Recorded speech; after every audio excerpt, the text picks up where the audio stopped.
have announced, happy to announce before time arrival. In fact, it's been about 30-40 minutes before the scheduled time that we had held since this morning.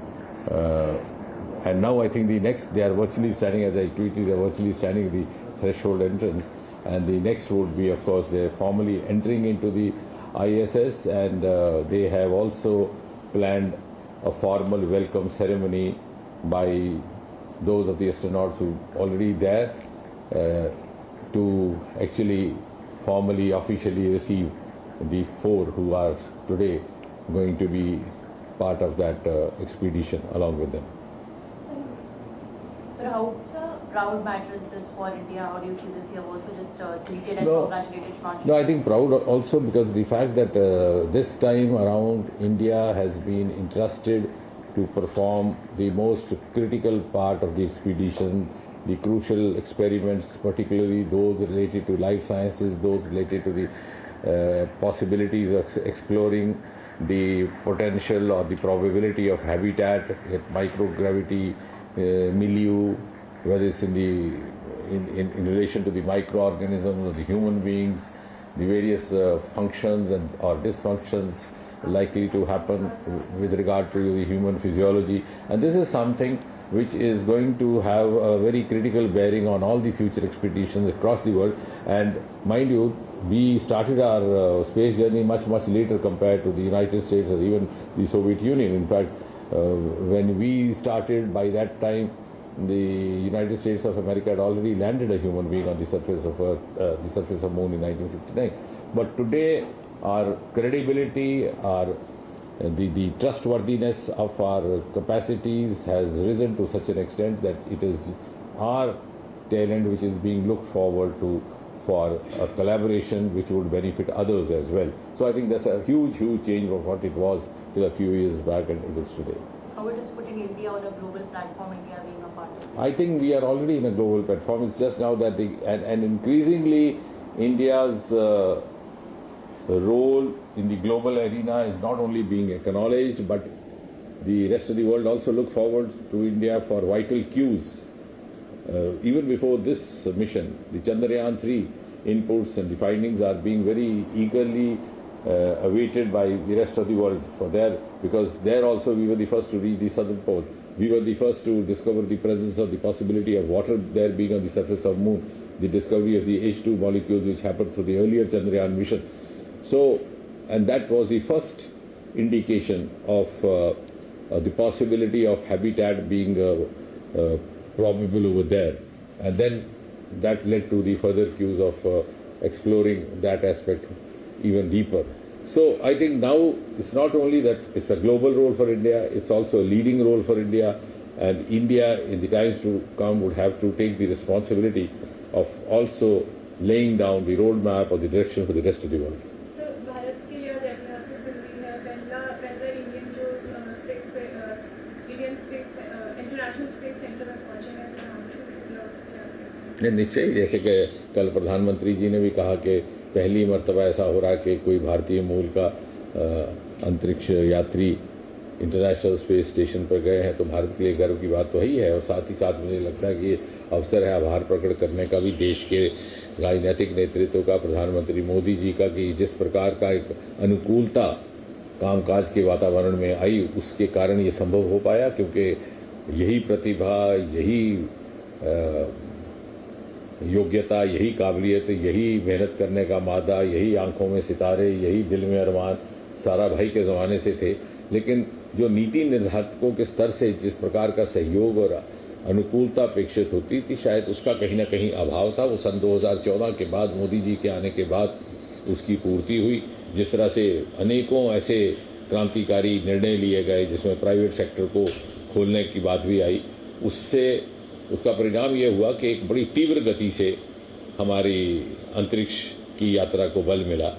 और आज तो स्थिति ये है कि हमारी space economy देश की ओवरऑल इकॉनमी का एक बहुत प्रमुख अंग बनता जा रहा है।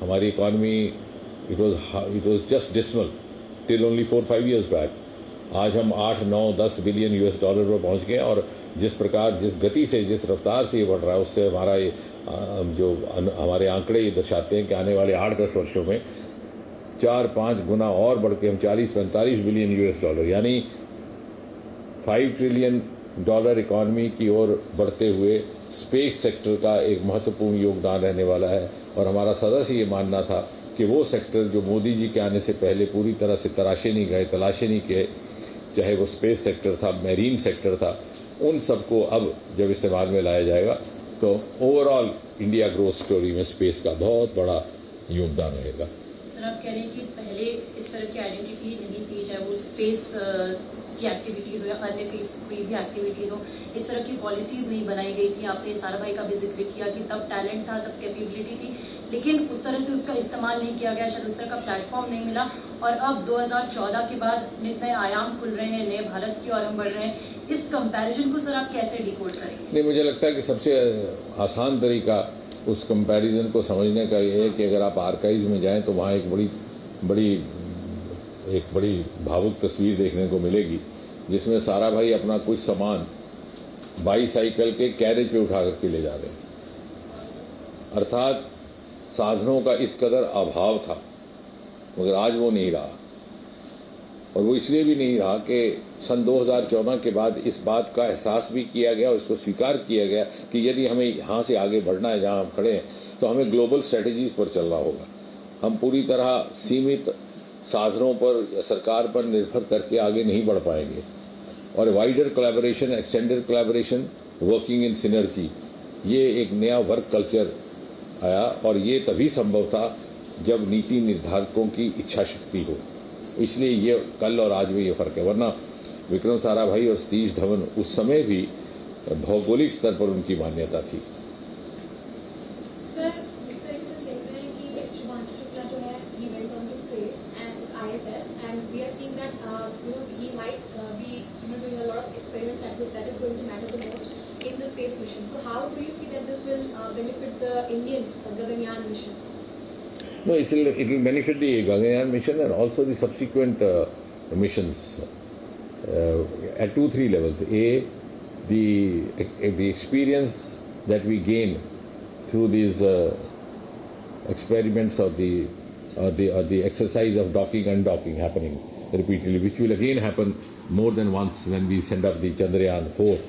That is going to add to our cumulative knowledge and cumulative experience of being comfortable while conducting all these missions, including Gaganyaan, and also later on while setting up our own international space station, which is being envisaged to be named as the Bharatiya space station somewhere in 2035. And this is also going to have other aspects for which I think India is one of the first nations to have taken a lead. The space biology, the space medicine, the space agriculture. I mean, these are new terms which are not much in vogue today. I'm using it sounding a little unorthodox, but they may be very much, part of our jargon. Soon they may have a special domain called space biology or a space medicine also. And that initiation has been done through the experiments which are planned to be conducted by Shubhanshu Shukla, and the kits and the material that has been provided to him has been indigenously developed by different institutes and labs across the country. 2 or 3 of them have been by the Department of Biotechnology. That's why Biotechnology Department has entered into an official MOU with ISRO, which I think the first of its kind anywhere in the world, an MOU between space and biotechnology. Because we, before others, have started realizing the futuristic scenario which is going to emerge. Then there are experiment kits provided by different IITs, also Indian Institute of Sciences. So in the true sense, as Prime Minister Modi keeps reiterating, it is whole of science and whole of nation. And these are going to have bearing on future possibilities of habitat or staying longer in the space. Also the possibilities of food products being developed or being grown over there. Also the understanding of the reactions of the body or the organisms to extreme situations, like they have also carried water bears with them. So all this is one hand. But on the other hand, in the last 10 years, the other hallmark of our space program is that we have not confined ourselves to the launching of rockets. So I think to that extent, India has produced a different model for the rest of the world.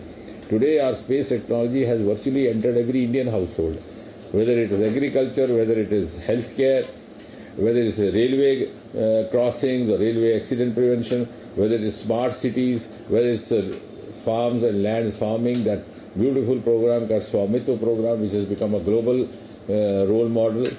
So I think India has actually, because when Sarabhai started off this program, he made one of very famous statements. He said, ultimately, India's space program should be the one which helps in contributing to the task of nation building. And I think that's precisely what's going to happen now. We are not only confining ourselves to sending of rockets, and even the sending of rockets which is happening by India is at much lesser cost compared to what it is being done by the other agencies. Sir, you mentioned about how a country plays a major role when participating in such kind of missions is concerned, and the past government failed partially, as you mentioned. So, sir, how did they fail, and how this government after 2014, sir, tried to, just erase off the gaps and put forward? No, I won't say fail or pass. I actually didn't use that word, nor do I. I'm not used to use such impolite expressions. But what I was trying to say is that maybe the other governments had different set of priorities, or maybe they did not realize the requirements of the world around, or maybe they did not envisage a global role for India, which happened after 2014, because Prime Minister Modi was very clear that India has to follow global strategies, live up to global parameters, and our benchmarks have not to be domestic benchmarks. For example, if I start a TV channel, I don't have to say that I have to have a TRP better than the other 5 channels around. I have to see which is the best TRP across the world and match that. So that sense of competitiveness, healthy competitiveness, is actually imperative or a prerequisite for India to reach that pedestal of Viksit Bharat. So we are now operating on a larger scale, competing at a much larger scale, and also planning our strategies and priorities accordingly, which was not possibly happening earlier. That's right. And of course, that is not possible unless you have a compatible support from the policymakers, the political dispensation. Sir, I'll just ask 2 questions if you allow. Okay. क्योंकि अब जब तक बात करेंगे तब तक है लंबा जाएगा आज तो खड़ा हो जाता है।